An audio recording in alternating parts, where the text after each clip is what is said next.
El día de hoy tenemos una entrevista muy especial con Asia Blackwell sobre liderazgo femenino político. Ella tiene una licenciatura en estudios de género y antropología con un enfoque en justicia reproductiva global y una maestría en administración pública con una concentración en gestión sin fines de lucro de la Escuela O'Neill de Asuntos Públicos y Ambientes de la Universidad de Indiana en Estados Unidos. Durante los últimos 8 años, Asia ha dedicado su trabajo al desarrollo social y comunitario en Guatemala. Trabajó como voluntaria en el proyecto de salud materno-infantil del Cuerpo de Paz y ha trabajado como consultora para varias organizaciones. Es directora ejecutiva de Maya Midwifery International, donde espera aumentar la abogacía nacional de las comadronas indígenas mayas. Entonces le damos la cordial bienvenida a Asia.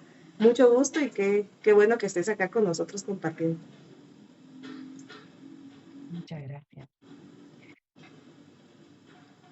De antemano quiero solo pedir unas disculpas. Como mencioné, no soy guatemalteca, soy de los estados. Español es mi segundo idioma y sigo aprendiendo. Entonces, por cualquier error en mi gramática o en el idioma de español, pido disculpas, perdón. Pierde cuidado, Ya. no hay ningún problema. Y no, te entendemos re bien y lo haces súper. Y tal vez también por la bulla atrás. Estoy aquí con mis dos tenis y están noqueando con mi esposo. Entonces, No te perdónenme. preocupes. Muchas gracias. Si quieren, empezamos con la primera pregunta y voy con mi compañera Diana Santos. Mucho gusto, licenciada Asia, pues es un gusto compartir con usted y tener y saber un poco más del conocimiento. Mi primera pregunta es, ¿cómo cree que la sociedad percibe el liderazgo femenino a comparación con el masculino? Sí, lastimosamente, en mi opinión, pues la percepción de las mujeres o las mujeres políticas sí es bastante diferente de la perspectiva de de los hombres, perdón. Sabemos por las Naciones Unidas que casi 50% de la población global piensan que los hombres son más capaces de tomar esas posiciones. Entonces, para empezar, no es una buena tasa que nos representa como mujeres en el liderazgo, ¿verdad? Muchas veces asocian como el género masculino con más habilidad de tomar decisiones, ¿verdad? Y a veces pensamos o asociamos a las mujeres con ideas de más como de empatía, más de estar en casa cuidando a los niños, más de este lado suave versus el lado como duro que a veces pensamos que tiene que ser para ser líderes. Am, pero la verdad es que las mujeres toman una perspectiva muy diferente por la agencia femenina que tienen, ¿verdad? Sus experiencias en la vida. Es decir, que pueden hablar mejor de temas como violencia doméstica, derechos reproductivos, igualdad de pago, etcétera. Sabemos también que por ser mujeres, la verdad hemos visto en varios países que presenten un menor riesgo de guerra civil y una menor probabilidad de violencia política perpetrada específicamente por el Estado, ¿verdad? A veces pensamos que o percibimos que las mujeres son más honestas, más receptivas y más transparentes, que les ayuda bastante en esos roles políticas, ¿verdad? Yo creo que para decirle, el problema más grande es enfrentar los estereotipos que a veces tenemos contra las mujeres políticas o las mujeres que quieren involucrarse en un puesto de poder. Am, y eso es más, no solo una perspectiva de los hombres, sino también de las mismas mujeres. A veces hablamos no solo de discriminación de género de hombres contra mujeres, pero también de mujeres contra mujeres, porque tenemos esta idea de género, de poder, de roles muy internizadas. Es decir, que aunque podemos decir que yo quiero ser líder, a veces lo que yo pienso de las otras mujeres líderes es lo que pues está diciendo la sociedad en general, que no solo son pues hombres, que son mujeres también. Entonces es enfrentar no solo discriminación de hombres contra mujeres, pero mujeres contra mujeres y cambiar nuestra misma actitud y nuestra misma perspectiva. Gracias.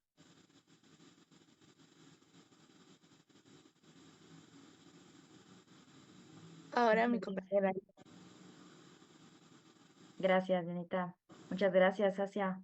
Un gusto tenerla por acá. Continuamos con la segunda pregunta y yo quisiera saber, en este caso, pues, cuáles son las diferencias y si es que existen diferencias perceptibles en cómo las líderes políticas manejan las crisis en comparación con los hombres en este caso, ¿verdad? O sea, ¿cómo es que se manejan las crisis políticas de las mujeres y cómo es que las manejan los hombres? Sí, hay diferencias de cómo es que se maneja en un dado momento, hay alguna crisis. Pues yo creo que es un poquito difícil decir que sí, 100% hay una diferencia, ¿verdad? Cada persona tenemos nuestra propia agencia en la forma en actuar, ¿verdad? Y mucho, como hemos visto, tiene mucho que ver con nuestro desarrollo como personas, como profesionales. Como mencioné, que sí hemos visto que hay menor riesgo de guerra civil, de abusos políticos perpetrados por el Estado. Y eso es mucho con la percepción que mencioné también, ¿verdad? De que las mujeres son más honestas o tal vez más dispuestas a entregar con más transparencia información, cuentas, etcétera. Entonces, y por eso también son más receptivas de lo que quieren las otras personas. Hay una frase que siempre decimos cuando era una voluntaria de Cuerpo de Paz, ¿verdad? Hay una frase súper común en el mundo, ¿verdad? Que es, si un hombre se va para pescar, come por una comida. O si le dan un pez, ¿verdad? Si le dan un pez, come por una comida, un almuerzo. Si lo enseñan a pescar, ahí come por su vida. Pero si enseñan a una mujer a pescar, ella da de comer a toda la comunidad por toda la vida. Entonces, es esa idea, la verdad, de que pues no aplica a 100% de las mujeres, pero por el rol y el estándar de sociedad de las mujeres, de estar en casa, de la responsabilidad de la familia, de estar cuidando a niños, aunque unos no tienen este don o no quieren tomar este rol, yo creo que sí ayuda bastante en la forma de manejar crisis y pensar en las demás. Entonces, específicamente, cuando estamos trabajando en desarrollo de la comunidad, es 100% importante a incluir a las mujeres, no solo a los hombres. Aunque a veces entendemos que el estándar de la comunidad es basado en bastante machismo y sí, al final del día, por ejemplo, en las comunidades indígenas van a ser los hombres que tomen la decisión, pero igual va a ser basada en opiniones y en pues perspectivas de las esposas, ¿verdad? Ellas son las que están cuidando a los niños, ellas están las que están enseñando a los jóvenes, ¿verdad? Están dando la perspectiva a las generaciones futuras. Entonces, en ese aspecto yo creo que pues aunque no sería 100% con certeza, ¿verdad? Porque como menciona, la agencia humana es pues súper importante, pero sí la manera en cómo manejan crisis, tal vez pensando en las demás, así cambia un poquito, en mi opinión. Muchas gracias. Y enfocándonos un poco como tiene conocimiento con la mujer indígena y le tomé la palabra en algo que dijo, es muy cierto que en las mujeres indígenas de nuestro país, si nos enfocamos a nuestro país, la última decisión la toman siempre los esposos. Y creo que hoy en día, usted nos puede ahí indicar si es así o no es así. He visto que ha cambiado un poquito, que el machismo ha dejado de estar un poco sobre ya las mujeres. Sin embargo, no es como que haya desaparecido del todo.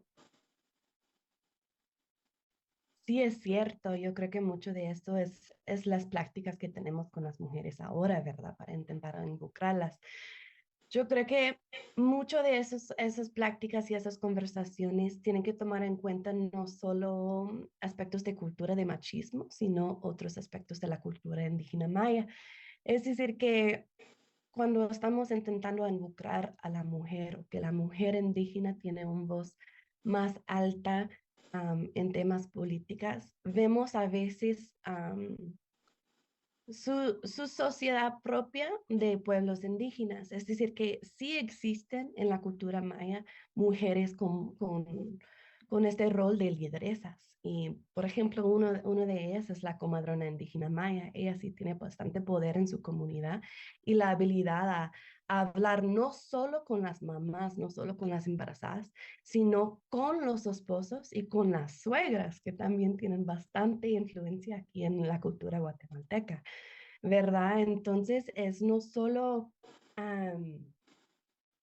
pues decir que pues sí, al fin de día los esposos sí van a tener un poquito más influencia por la cultura y cómo funcionan las familias indígenas mayas, pero que la comadrona ahí es uno que se puede recibir más capacitación, más entrenamiento, más fortalecimiento en sus habilidades, en su conocimiento para estar compartiendo con la familia, con el esposo, para que él también esté informado y educado, ¿verdad? Para tomar las decisiones mejores para su familia y conjunto con la esposa o con los niños, ¿verdad? O con la suegra.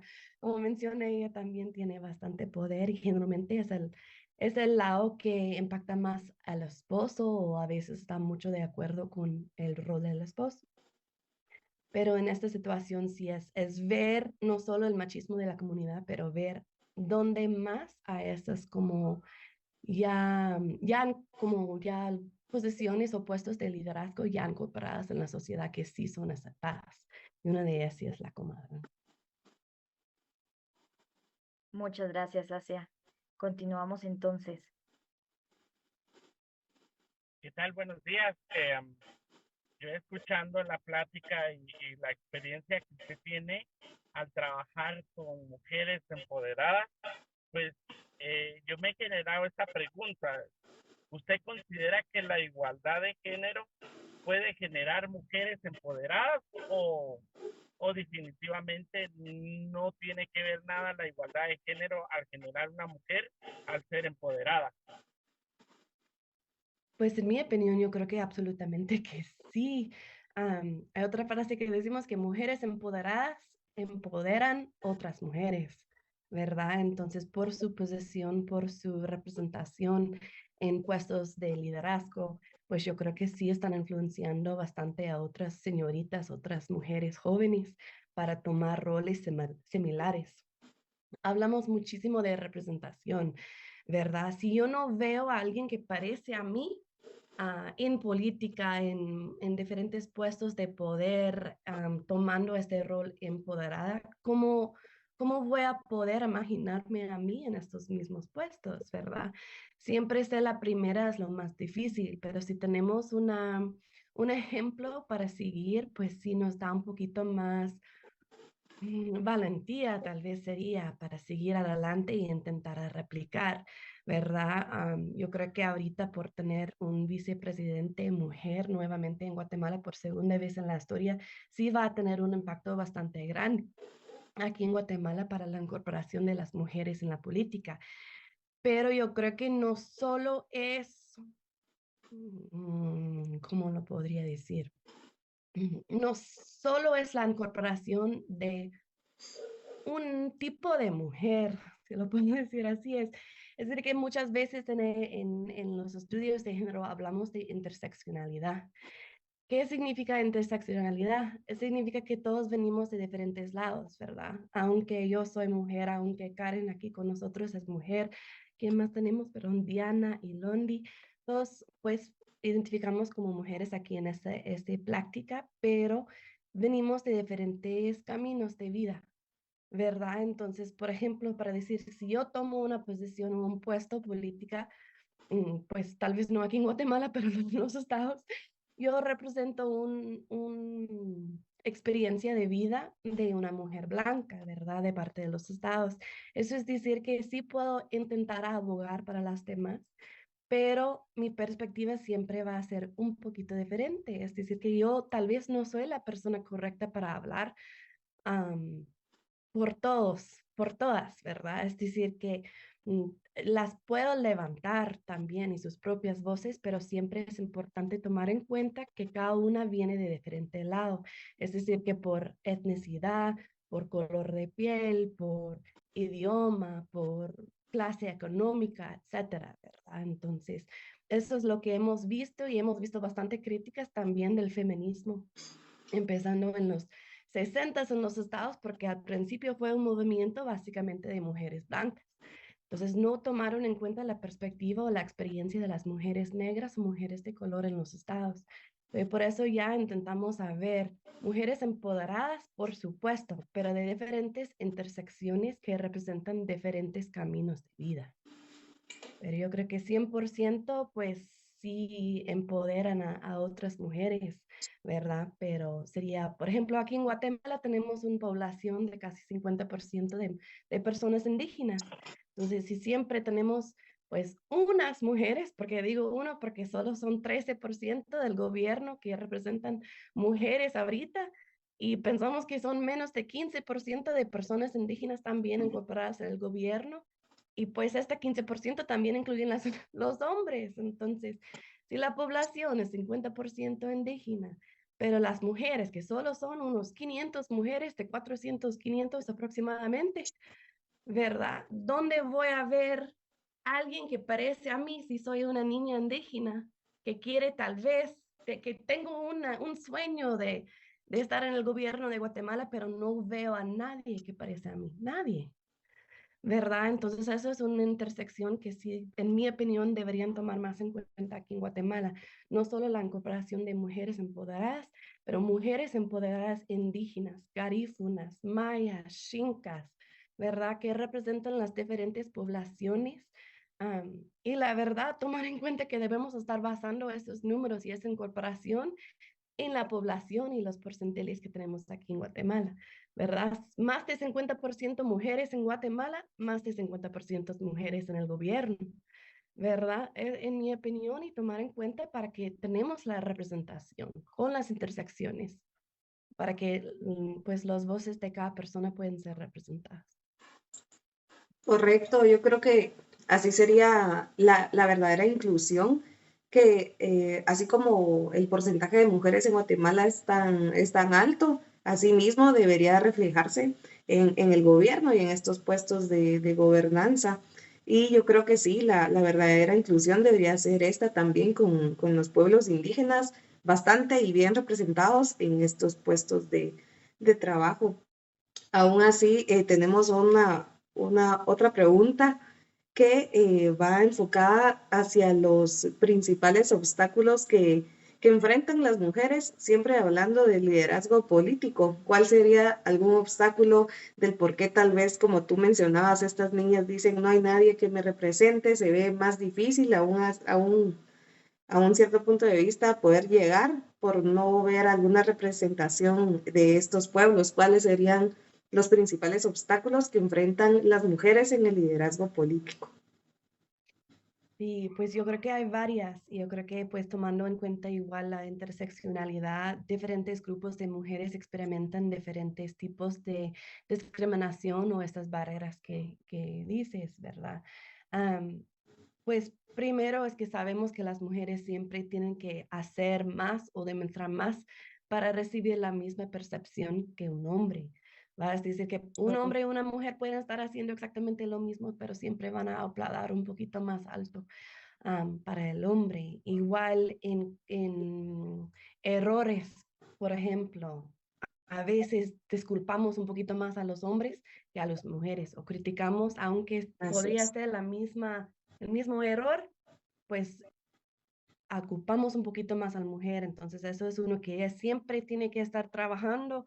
Si un hombre está trabajando a 100%, la mujer, puchica, está trabajando a 300% para luchar y demostrar lo mismo o por tener la misma percepción en la sociedad. Igual sabemos por diferentes experiencias en diferentes pues, países que sí hay menos apoyo de los líderes de partidos políticos a las mujeres. Es decir, que y más en mi experiencia como en los estados, como nunca hemos tenido una presidente mujer, ¿verdad? Y es que sí hay bastante idea de que las mujeres no deberían tomar cargos así. Am, sí cuesta bastante encontrar su lugar o un partido político para entrar, ¿verdad? Para recibir el mismo apoyo que un hombre. Igual como he mencionado anteriormente, las responsabilidades de la familia. Pues si una mujer sí desea ser madre o casarse, tener una familia, estar con esas percepciones o roles de género en la casa también a veces le afecta bastante y lo pueden ver como una barrera porque aunque no debería ser, porque hemos visto cómo se pueden implementar muchas ideas de accesibilidad para las mujeres en el trabajo, por ejemplo, lugares para amamantar al bebé o tener tiempo por lo menos para sacar la leche o etcétera, ¿verdad? A veces no se incorporan adentro del gobierno, aunque no debería ser así. Hemos visto en diferentes países que hasta que las diputadas llegan con sus bebés y ahí están amamantando a sus bebés en el Congreso, ¿va? Uno de los más grandes, pienso yo, en varios lados es el acoso sexual. Como líderes femeninos, pues a veces no se toman en serio y a veces las sexualan mucho, ¿verdad? Entonces eso es una barrera enorme y uno que mentalmente sí afecta, creo, a bastantes mujeres y no les ayudan en tomar el cargo, ¿verdad? Por todo lo que podrían enfrentar. Y que no estamos hablando más de ese tema, ¿verdad? A veces es aceptado, es que esas barreras sí van a cambiar por cada tipo de mujer y la representación de estas intersecciones en el gobierno.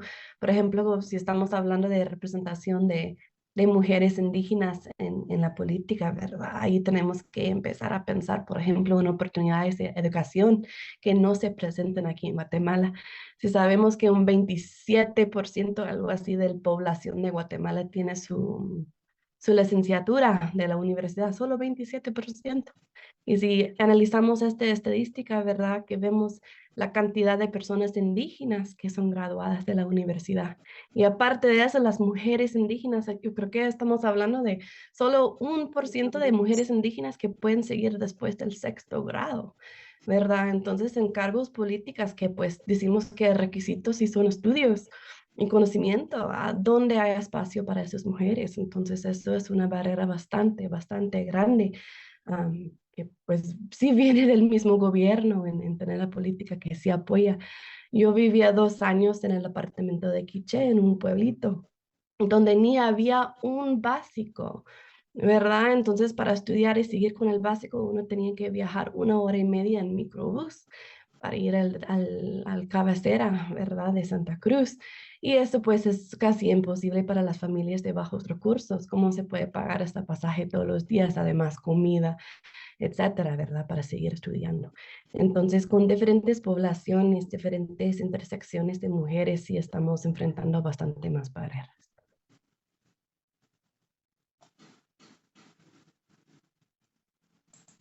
Gracias, licenciada. Y bueno, y ya para finalizar, ¿cree que el uso del lenguaje influye en los discursos y en la comunicación política para influir la percepción de equidad de género? Absolutamente, es básicamente igual que la visibilidad, ¿verdad? Ver la representación, no solo en forma visual, pero por escuchar, ¿verdad? Aquí en Guatemala sabemos también por diferentes tipos de media que es el radio que tiene más alcance.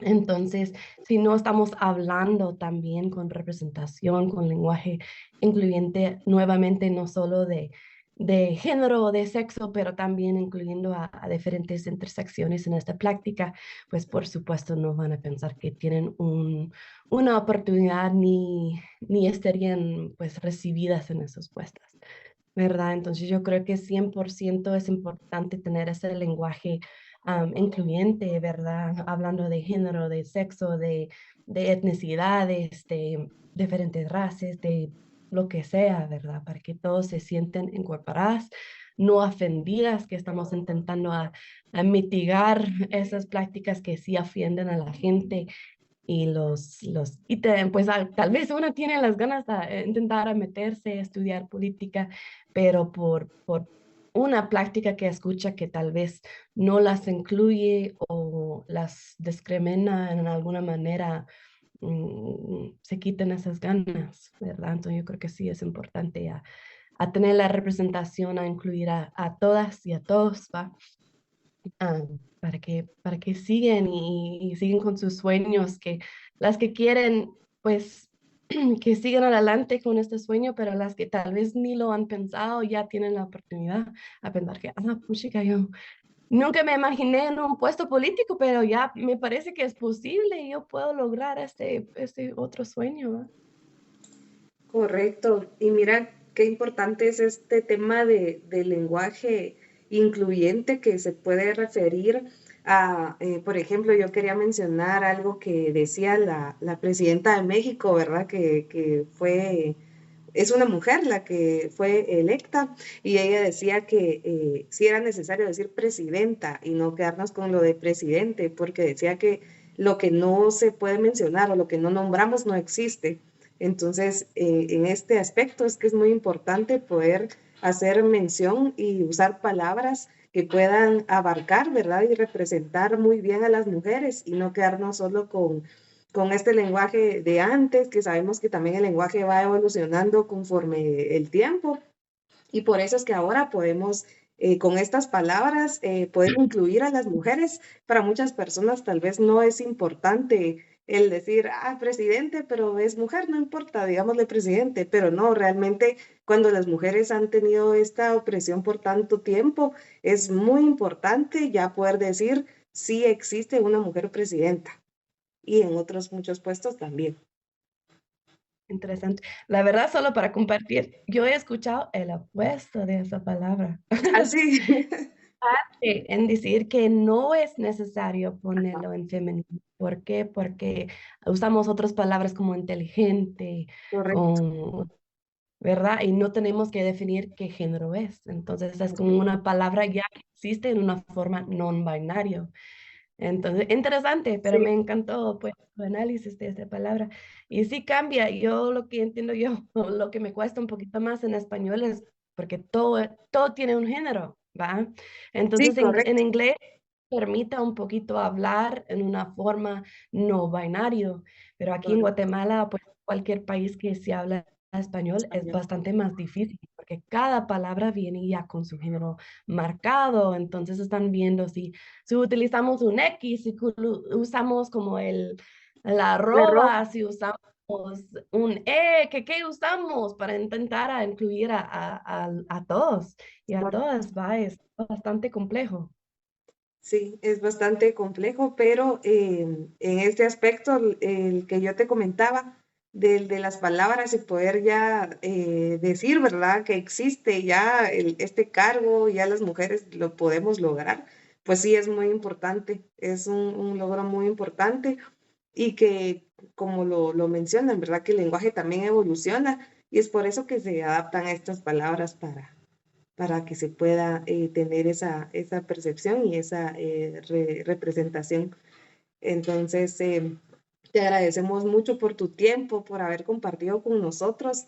Es muy especial para nosotros poder aprender de ti. Tú mencionabas en una de las preguntas anteriores que tal vez tú no eras la persona indicada, pero tú vives acá en Guatemala y apoyas a muchas asociaciones que velan, ¿verdad?, que están en pro de la mujer. Entonces yo creo que sí, es muy importante para nosotros tu participación en esta entrevista y te reitero las gracias de parte de todos mis compañeros por esta entrevista en la que hemos aprendido mucho.